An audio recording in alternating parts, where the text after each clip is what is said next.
Hello everyone, welcome to today's encouragement. Today's reading, titled Mortality and Humility, was written by Win Collier. Ancient scholars Jerome and Tertullian reference stories of how in ancient Rome, after a general triumphed in an epic victory, he would be paraded atop a gleaming chariot down the capital's central thoroughfares from dawn to sunset. The crowd would roar. The general would bask in the adoration, reveling in the greatest honor of his life.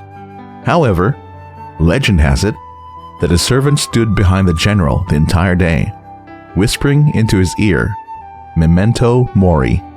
Remember, you will die. Amid all the adulation, the general desperately needed the humility that came with remembering that he was mortal. James wrote to a community infected with prideful desires and an inflated sense of self-sufficiency. Confronting their arrogance, he spoke a piercing word in James 4, verse 6.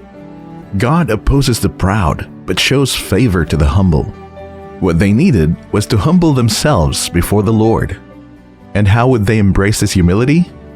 Like Roman generals, they needed to remember that they would die. You do not even know what will happen tomorrow, James insisted. You are a mist that appears for a little while and then vanishes. And owning their frailty, free them to live under the solidity of the Lord's will, rather than their own fading efforts. When we forget that our days are numbered, it can lead to pride.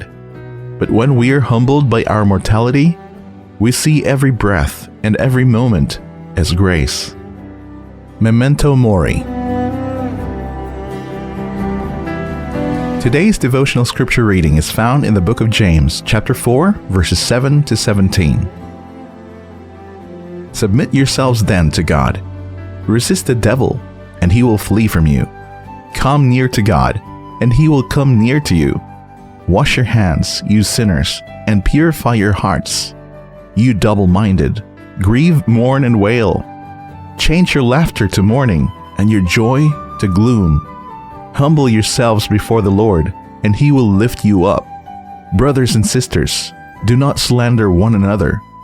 Anyone who speaks against a brother or sister, or judges them, speaks against the law, and judges it.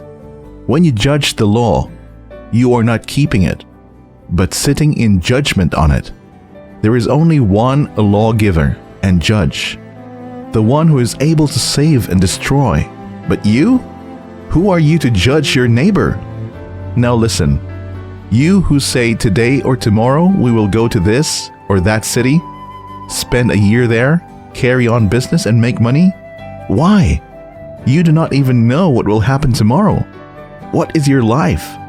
You are a mist that appears for a little while and then vanishes. Instead, you ought to say, if it is the Lord's will, we will live and do this or that. As it is, you boast in your arrogant schemes. As such boasting is evil.